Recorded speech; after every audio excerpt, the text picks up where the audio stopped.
He was not born a king nor crowned by bloodline. He came into the world in silence on a patch of land, unremarkable to the powerful. The world did not pause for George Washington's birth. No stars fell, no armies stood still, no books were rewritten. He was a second son of a modest planter, born into the friction of British rule and the gnawing silence of forgotten ambition. And yet somewhere in the marrow of that young boy, there lived a fire that refused to bow. George Washington was not the loudest voice in the room. He was not gifted with oratory like Patrick Henry or philosophical thunder like Jefferson. But what he lacked in flourish, he replaced with force. Silent force, iron force.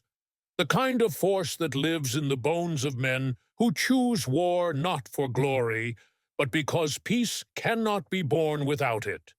He was not seeking permission. He was writing permission into the dust with the heels of his boots. The world told him he was not noble enough, not brilliant enough, not sanctioned, not approved. The British Crown said, "Know your place." The elite merchants and polished gentlemen of Virginia said, "Leave leadership to us." But George listened to none of it. He listened instead to the cry of his own destiny, raw, blood-soaked, and relentless. He carved his will into time with a blade of discipline so sharp it could split centuries, because discipline made him dangerous. There is a myth, we tell ourselves, that greatness is born under lucky stars, forged in soft genius. But Washington, he bled for every inch. He earned power the hard way with blistered feet at Valley Forge, with frozen men whose spirits hung on the thread of his presence with silence when he wanted to scream, with action when it would have been easier to retreat. He did not wait for applause. He did not wait to be crowned. He took responsibility in a time of chaos and turned himself into a living monument. He turned clarity into command. Do you think he was fearless? You're wrong. He was terrified. Terrified of failure. Terrified of dishonor. Terrified of not being enough. But here's the truth. No one wants to say fear is not the enemy. Permission is waiting for permission is the slow death of potential. Washington did not wait for a sign. He became the sign. He did not ask if he was ready.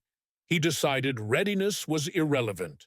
He understood that leaders are not chosen, they are forged. There in the mud and frost, amid the cries of men half dead from hunger and cold, George Washington made a vow not aloud, not recorded, but etched into the very spine of his being. If the world needs a new order, I will be its hammer. He built power without permission. They called him a fool. They mocked his strategy. They doubted his every move. And still he moved. While they whispered in parlors, he marched through snow. While they dined on fine silver, he starved with his soldiers. He did not lead from above.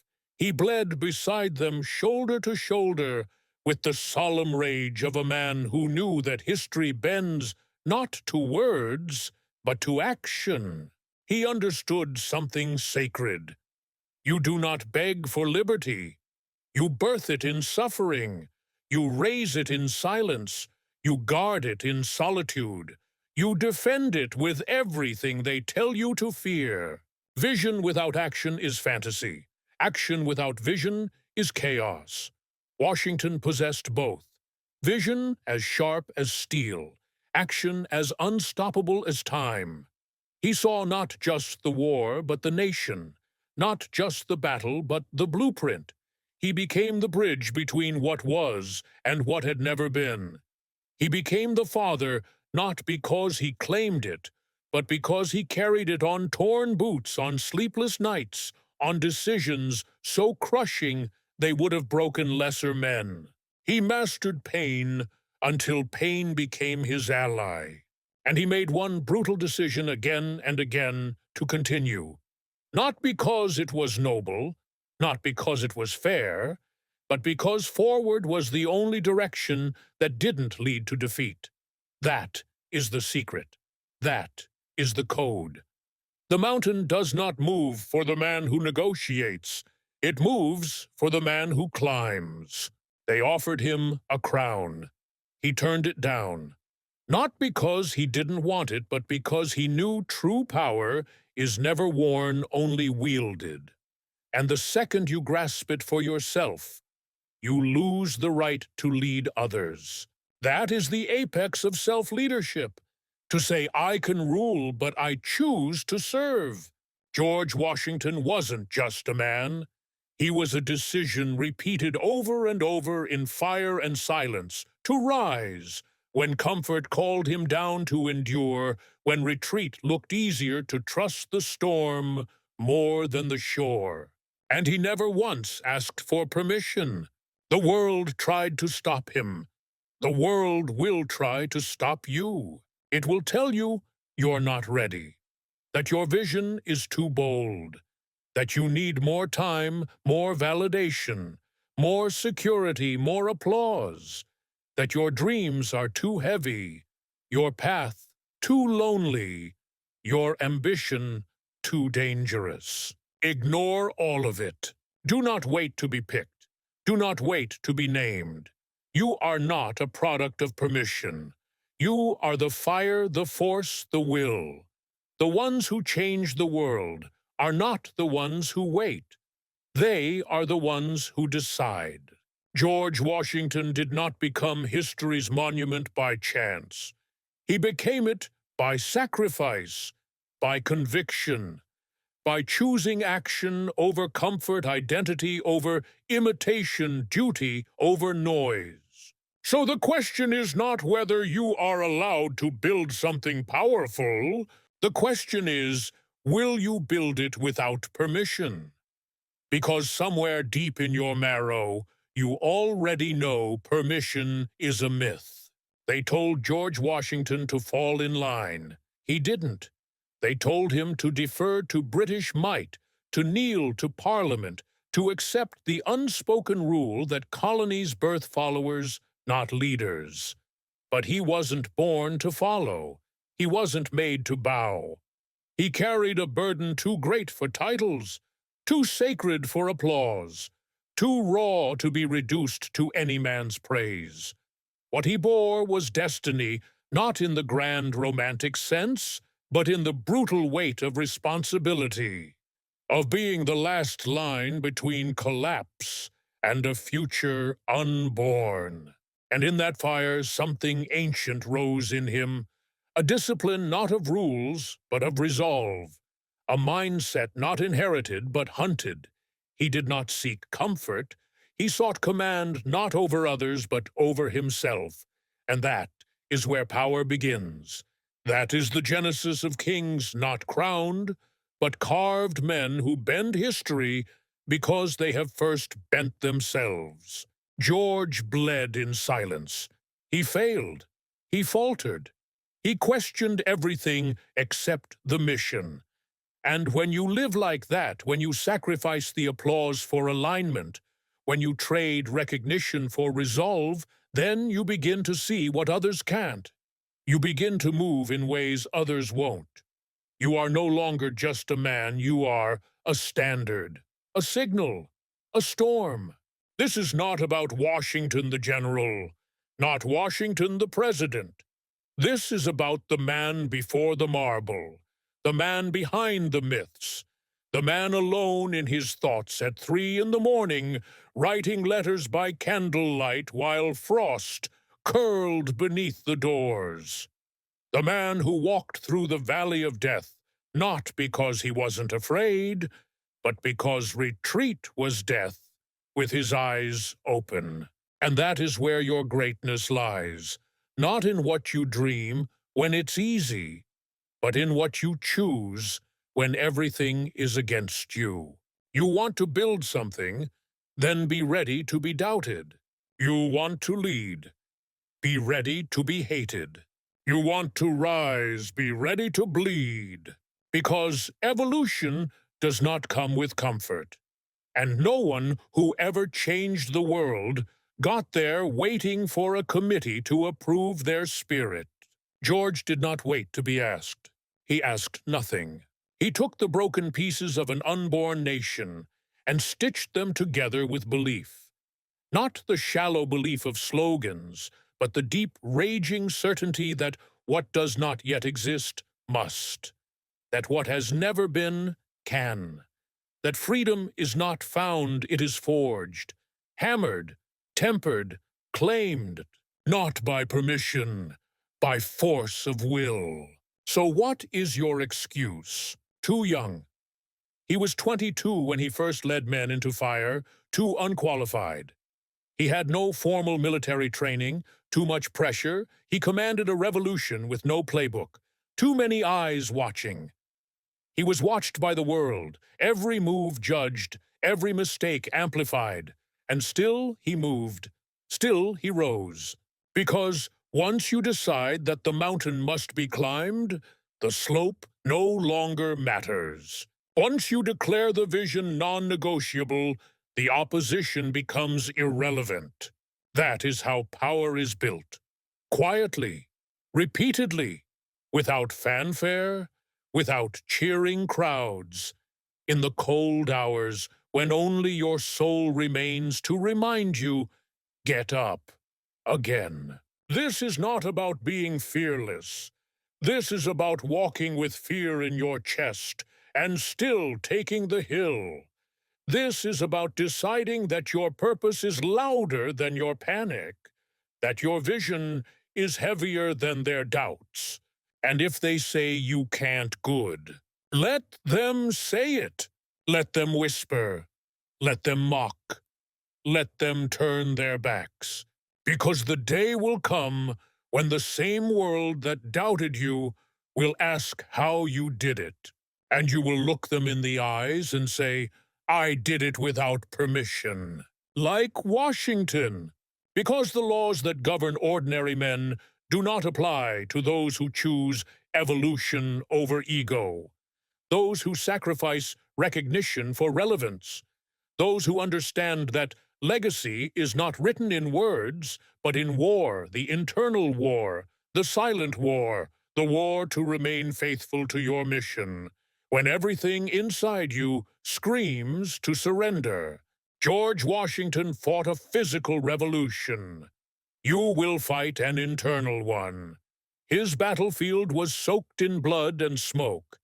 Yours is paved in silence, rejection, fear, distraction. But do not be deceived. The stakes are the same.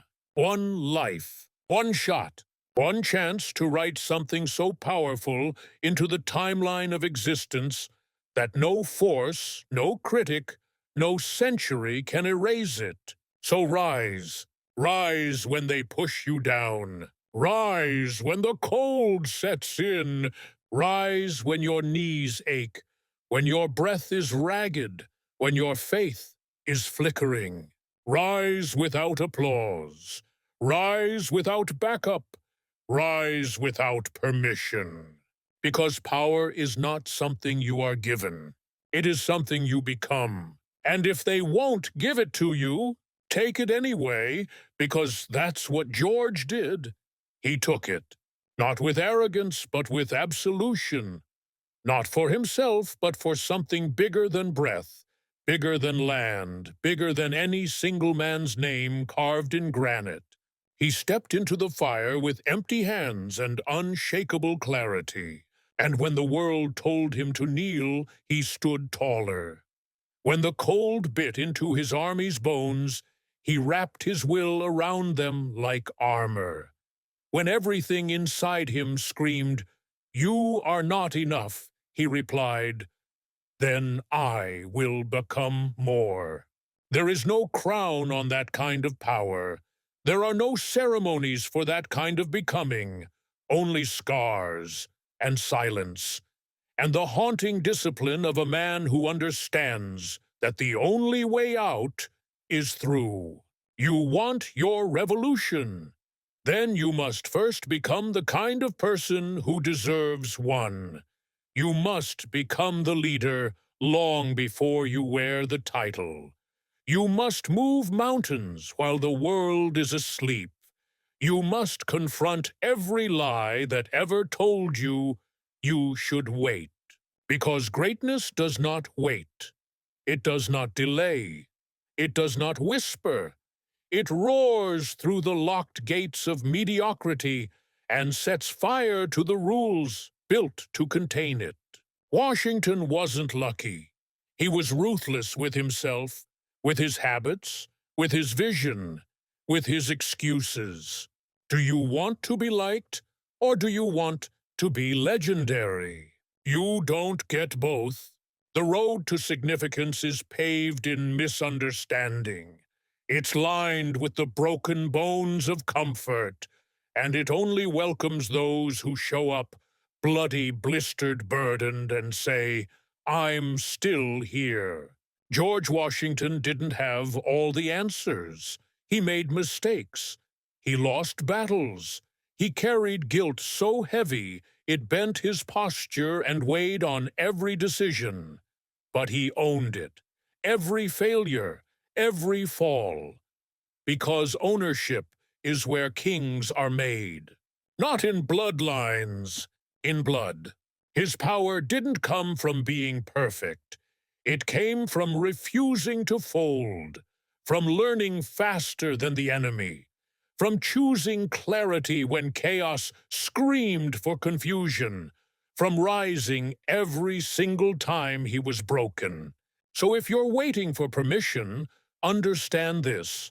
No one gave it to George. No one will give it to you. Not your parents, not society, not the algorithms, not the doubters, not the gatekeepers. No one is coming to unlock the door. You are the key. Kick it open. You want to change your life? Then change your identity. Kill the part of you that waits, that negotiates, that hesitates, and give birth to the warrior who decides. The world is built by the unreasonable, by those who see the impossible and walk directly into it, by those who understand that the rules are made by those who dared to break them first, by those who live not to impress, but to imprint. And you have a decision to make. To continue being what the world expects, or to become what the world has never seen. Washington chose the latter, not because it was safe, but because it was necessary. Necessary to silence the tyrants, necessary to raise a nation from ash, necessary to become something immortal without asking for a single ounce of permission. So when your lungs burn, when your soul shakes, when your doubt roars louder than your discipline, remember this. The power is in becoming, and becoming is violent. It's not pretty, it's not quick, it's not comfortable. It's forged in decisions that no one sees, in sacrifices that no one applauds, in nights alone when everyone else is asleep, and you are at war with the person you were to create the person you must be. George knew this. He lived it. And he left behind not just a country, but a code of action, of conviction, of silent, unstoppable force. That's your inheritance. Not ease, not safety, not fame, but the fire. Now it's your move. Don't you dare ask if it's your time. Don't you dare seek approval. Don't you dare whisper your greatness in a world that only hears thunder. Shout it, build it, live it without permission. And if they come to tear it down, let them come. Let them bring their doubt, their rules, their tired logic and learned helplessness. Let them question the shape of your dream, the size of your vision, the sound of your voice. Because they will. They always do. History shows us that nothing remarkable ever rose without resistance, that nothing sacred was ever created without blood, that every revolution, political or personal, was first declared in defiance. Washington knew it. He counted on it. He didn't see resistance as a wall. He saw it as a gate, not a stopping point, but a proving ground. And every time it stood in his way, he pushed not because he knew he would win, but because quitting would have made him forgettable. And he refused to be forgotten. Can you say the same? Can you say you're building something that will outlive you? Because that's what power demands, not comfort. Legacy. And you don't build legacy by avoiding the fire. You walk into it. Barefoot, eyes open, jaw clenched, heart exposed. You walk in knowing that the world does not need more people who wait. It needs more people who burn.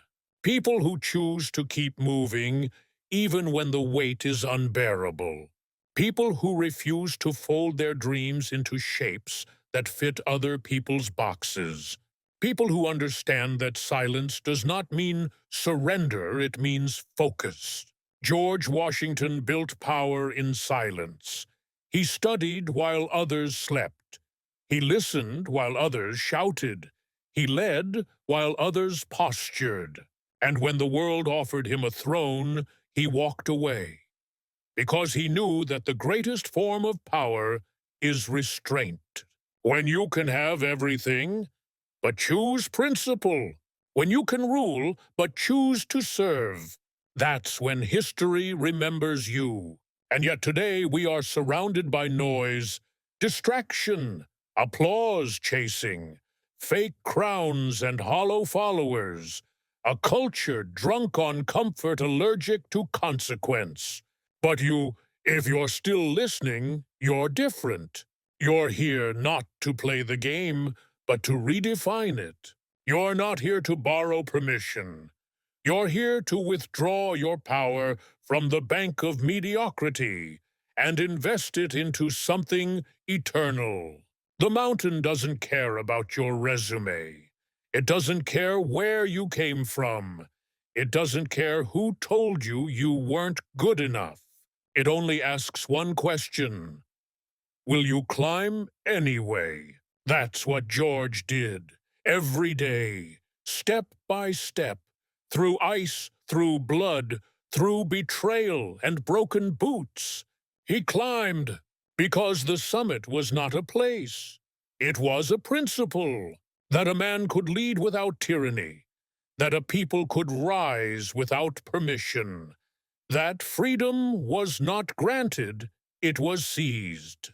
And you were born in a time where the chains are quieter, more comfortable, less visible.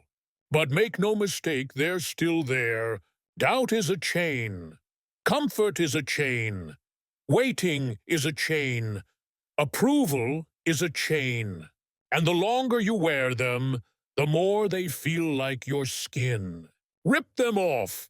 Rip them off with action, with radical responsibility, with the terrifying truth that you are already enough not someday, not after the degree, not after the applause. Now, here, with your fire, with your flaws, with your unfinished edges, because the world doesn't need perfect. It needs presence. It needs people who are so locked into their mission that their feet bleed before their spirit breaks. People who see rejection and say, "Thank you for the reminder I'm building without your blueprint." People who face the mirror and no longer see what's missing, but what's possible.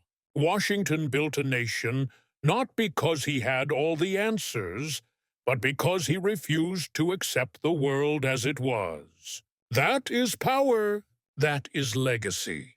That is what is possible for you, but only if you stop asking, only if you stop waiting, only if you stop folding your greatness into the shape of someone else's comfort.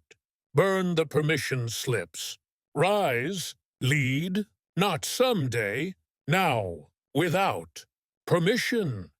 Because there comes a moment, a quiet one not wrapped in glory, not backed by music, when you have to look at your life and decide, is this it? Is this the limit of who I am?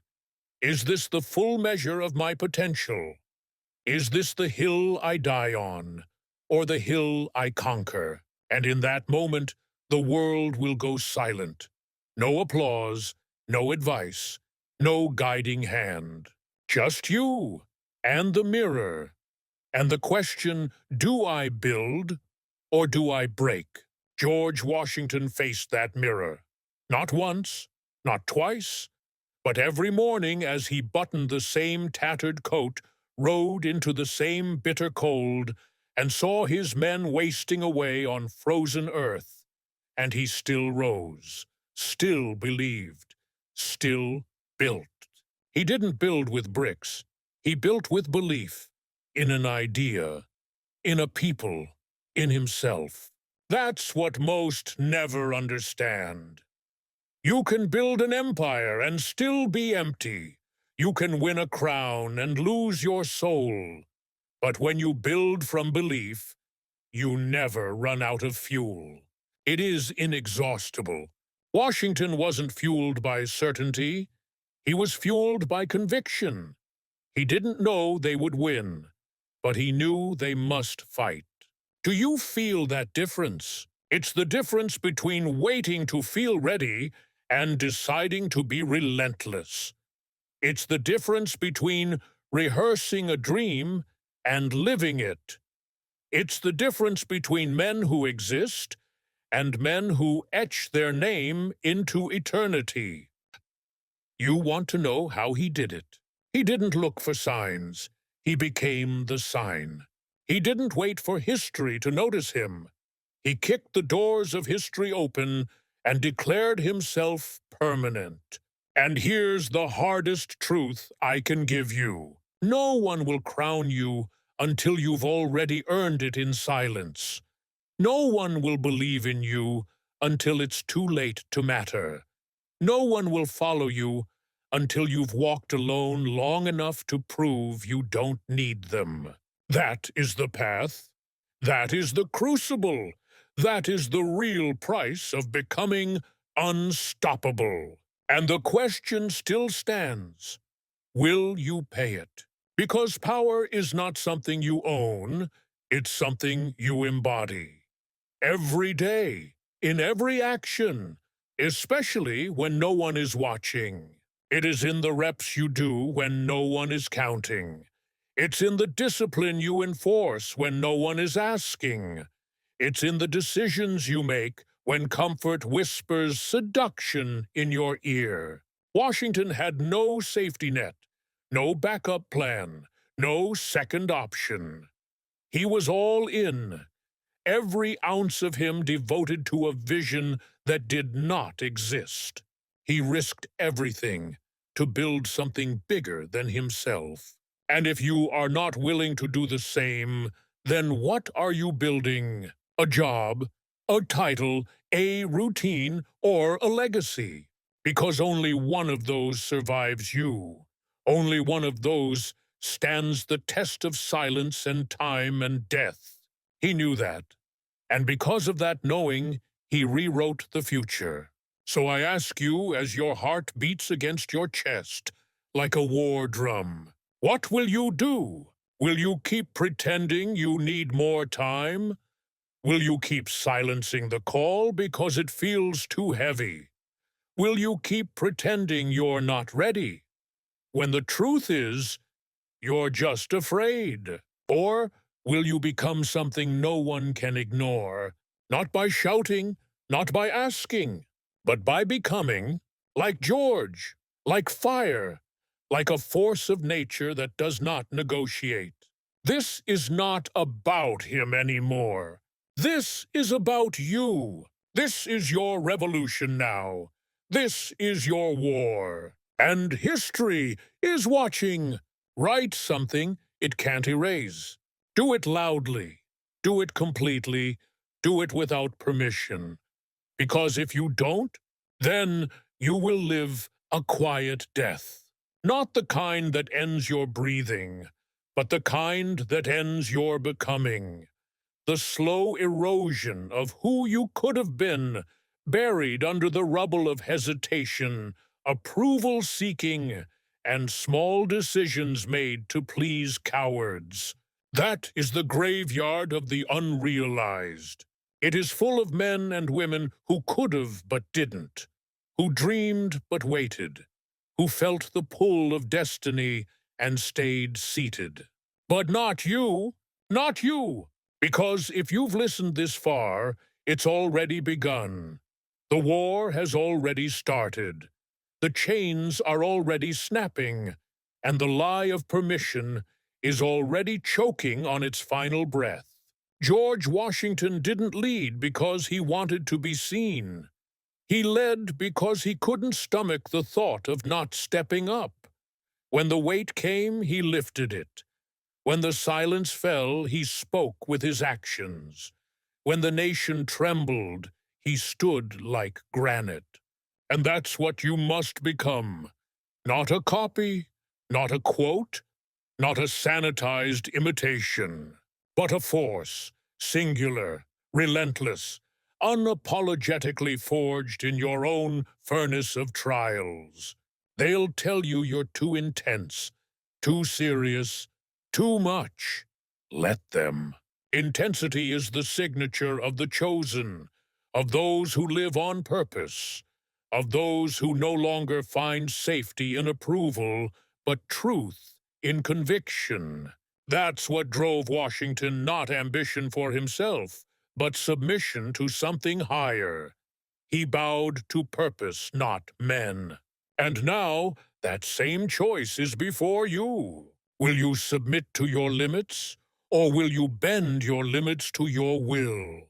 Will you follow a path, or forge one? This world is full of leaders in waiting, fists clenched, hearts burning, stuck in neutral because they were told to be patient, to wait for their time, to earn their turn.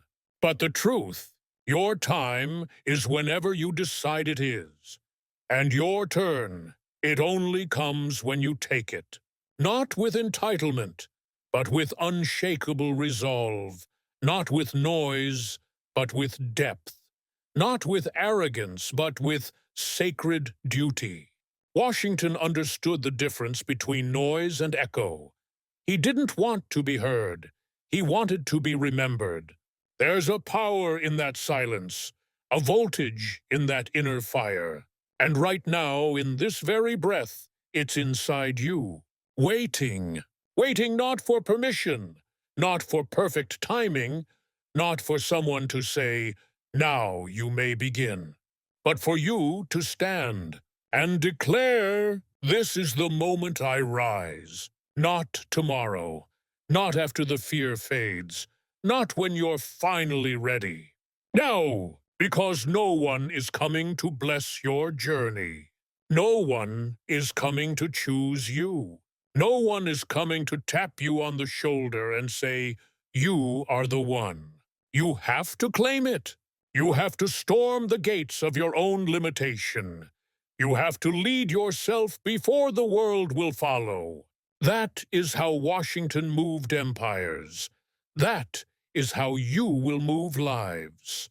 By burning the myth that you need anything beyond what already beats within you. By showing up when doubt is loudest. By building when others are waiting. By choosing identity over insecurity. And once you do that, the world will have no choice but to shift. Not because you begged, not because you conformed, but because you became undeniable. And those who become undeniable never need permission. because they are the reason others ask for it. And when that shift happens, when the world finally turns to face you, blinking in disbelief at what you've become, it won't feel like victory.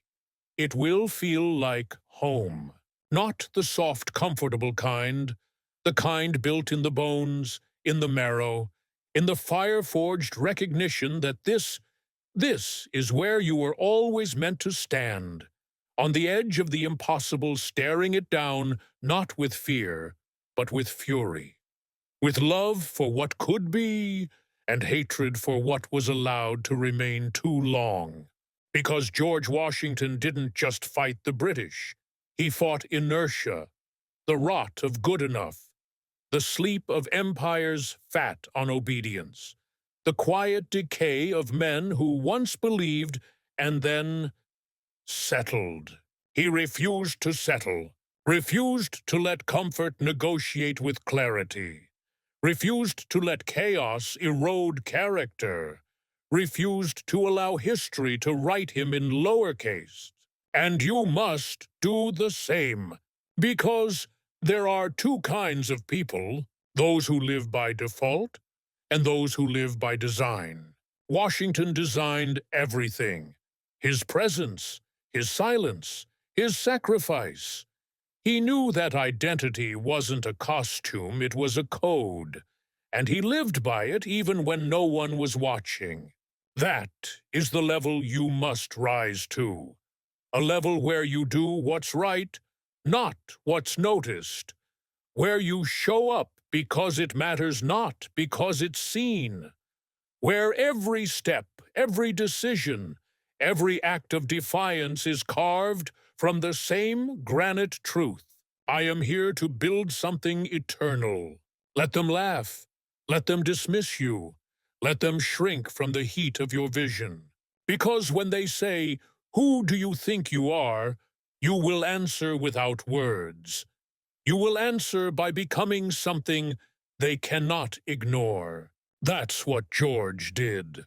And when it was over, when the war was won, when the crown was offered, when the applause echoed like thunder, he stepped away. Not because he lacked ambition, but because he understood power. Understood that the highest form of strength is knowing when to release it. That the final proof of greatness is the ability to walk away unchained. How many can do that? How many have the spine to rise and the soul to let go? How many chase power only to be devoured by it? Washington didn't chase power. He built it, held it, served with it, and then he set it down. That is the apex of leadership. Not conquering the world, but conquering yourself. And if you want to live like that, if you want to carry your mission with such weight that it bends reality, you must stop looking for ease. You must walk directly into the storm, because the storm is the altar where real identity is forged, not in comfort, not in praise, but in the bone-shattering silence of hard choices made alone. That is where you will find it. Your strength, your voice, your unshakable, non-negotiable truth. And when you do, you won't ask for applause. You'll ask for the next mountain, and you'll climb it, without fanfare, without fear, without permission. Because that is what this world needs. It doesn't need another influencer. It needs a founder of fate. It needs someone who doesn't flinch. Someone who bleeds for a vision. Someone who builds the future with bare hands and brutal love. Someone who leads themselves so fiercely, so fully, so unbreakably that the world must follow, or be left behind. Be that someone. Be the fire. Be the code. Be the mountain that moves. And do it all without permission, because the day is coming sooner than you think when the silence will end, when the excuses run dry, when the mirror demands an answer, not from your lips, but from your life. And on that day, all the voices you once feared, the doubters, the critics, the ghosts of who you could have been, they'll come rushing back, not with scorn, but with silence. Because the world only tries to stop those it secretly knows are dangerous. And you were always dangerous. You just hadn't decided to be. Until now. Until this moment. This breath. This sacred flicker of defiance in your chest that says, no more waiting. No more wishing. No more folding the edges of my fire to fit inside someone else's version of me. You are not here to blend. You are not here to nod politely. You are not here to make the world comfortable with your presence. You are here to break the damn pattern, to stand like Washington stood, to move like a verdict, to speak like prophecy, to rise like dawn after a century of darkness. You want to change your life. Then you must declare war, not on the world, on the version of you that keeps shrinking, on the version that doubts, that delays, that demands certainty before action. There is no certainty, there is only choice. And the only choice that leads to greatness is the one that says, I am willing to become what no one has ever seen, even if it costs me who I've always been.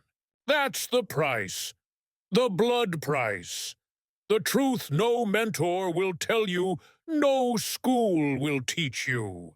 To rise, you must die to who you were, not in body, but in identity. In the stories, in the safety, in the scaffolding of limitation that has protected your mediocrity for too long. George knew it. He wasn't born a warrior. He wasn't born a leader. He became one by killing the boy who waited to be chosen. And in his place, he built something the world couldn't look away from. You think that kind of transformation is reserved for the few. No, it's available to everyone, but claimed by very few. Because claiming it means sacrifice, means isolation, means walking into the fire when your bones scream to turn back. But if you make it through, if you emerge from that crucible of clarity, you will be something no one can stop. Because they can take your resources, they can take your support, they can take your comfort. But they cannot take your code. And once you become the kind of person who leads themselves with ruthless discipline, unbreakable integrity, and divine obsession, then even if they strip you of everything, you will build again, and again, and again, until they can't ignore you, until they whisper your name when the storms come, until they teach your story not as a strategy, but as a standard. That is how power is earned. That is how freedom is claimed. That is how legacies are built. Not with titles, with truth, not with waiting, with war. And the war is now. Not someday, not when it's safe, not when it's clear. Now, right now. So go, rise, move, burn, become, because the world is waiting. But it will not wait forever. And when your time runs out, don't you dare leave this earth still asking for permission.